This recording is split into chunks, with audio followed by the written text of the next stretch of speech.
Ассалаумағалейкум, астыңыз жеңіс құтты болсын. Алдымен жанкүйерлердің қолдауын сезіндіңіз ба? Бірінші сұрақ. Екінші сұрақ, жалпы Шавқат Рахманов әр раундта біткеннен кейін тоқтамай бір нәрсе қайталап отты ғой. Не айтты сол жерде? Баршаңызға ассалаумағалейкум, қазақ елі.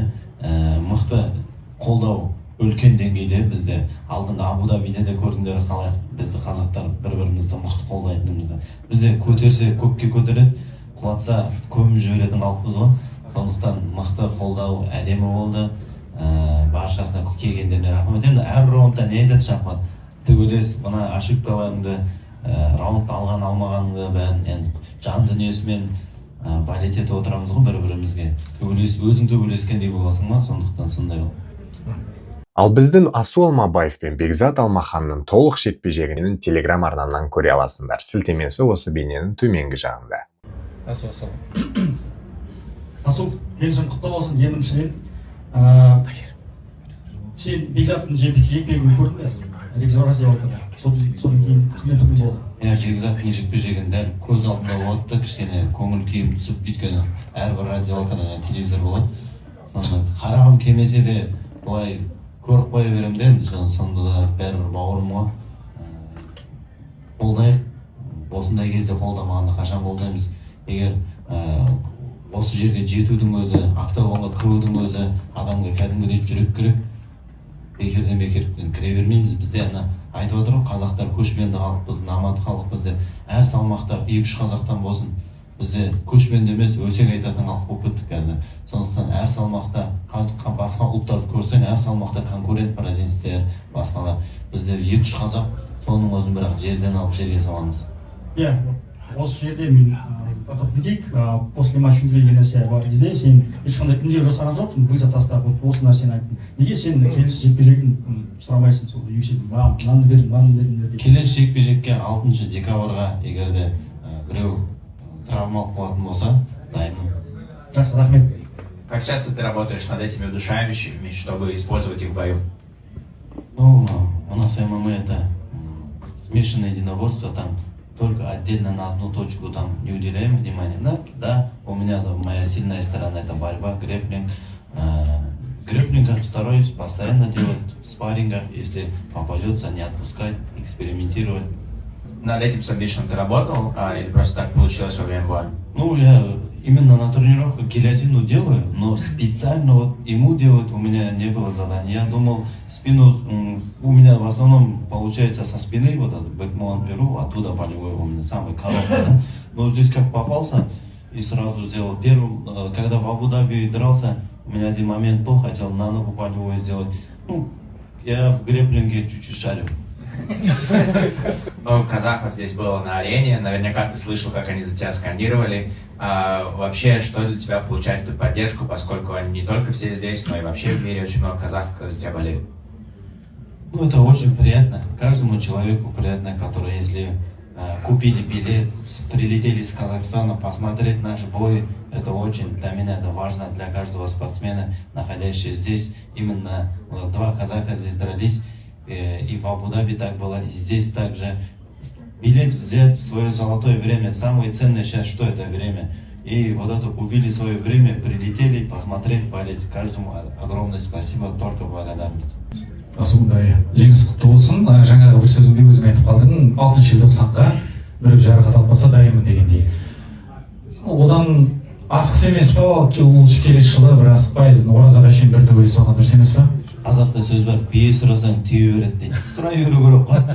Кім біліп жатыр едік, шығамыз ба, барып келейік, не қылайық, дайындалып алайық барып.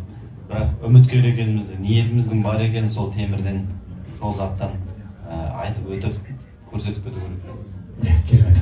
Ассалаумағалейкум, жеңісің құтты болсын, керемет жеңіс, керемет финиш. Жалпы жаңа өзің айтып кеткендей, жаңа әріптесім сұрақ қойып жатыр. 6 желтоқсан болатын жекпе-жекте Джошуа Ванға сен вызов тастап шақырған едің, қайда кетіп баратсың, тоқта бізбен төлес деп. Сол жалпы Джошуа Ван мен Александр Пантожин жекпе-жегінде кім жеңіске жетеді сенің ойыңша? Енді Пантожа жеңеді деп ойлаймын, опыт көбірек одан, қанша титул қорғап тастады. Енді бұл ММА ғой, бір соққы бәрін шешіп кетеді, сондықтан бір нәрсе деп айту қиын, бірақ енді статистикаға қарай отырып Пантожа деп ойлаймын. Және де есіңде болса айтқан едің, Америкада әзірше төбелеспеймін, бәлкім осы Абу Дабиде, Катар елінде, бәлкім келесі болып Сауд Арабиясында көріп қалуымыз мүмкін бе сені? Қашан болады? Оразадан кейін мамыр айында. Болды.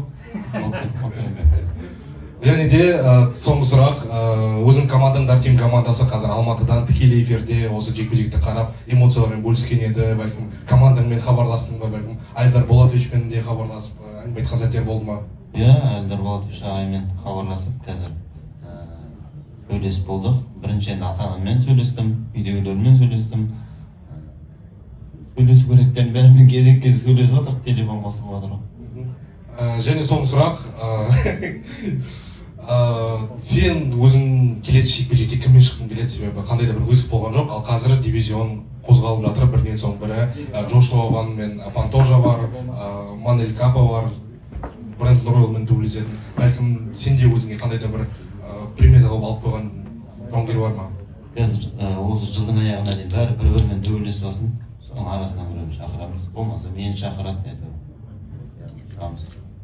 Рахмет. Уағалейкум, қай ММА қатыссам болады? Асуаға қай ММА қатыссам болады Алматыда?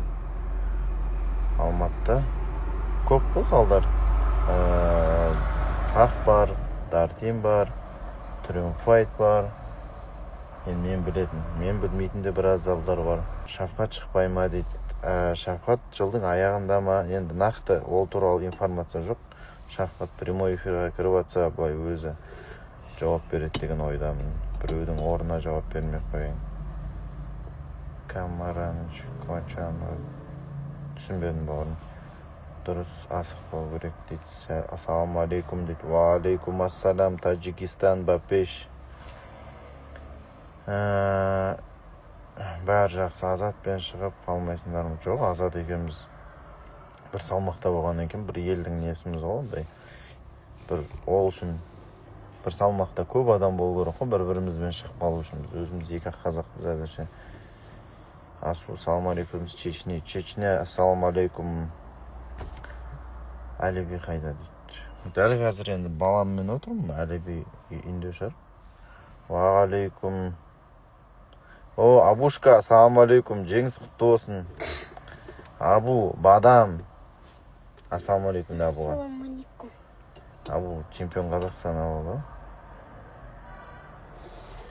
Перес ол да әдемі күресіп қояды. Я, Перес өте андай опасный соперник тоже. Оңай емес. Асу, негіз сен жақсы баласың ғой дейді. Негізді деген қалай кетті. Рахмет, Алла разы болсын.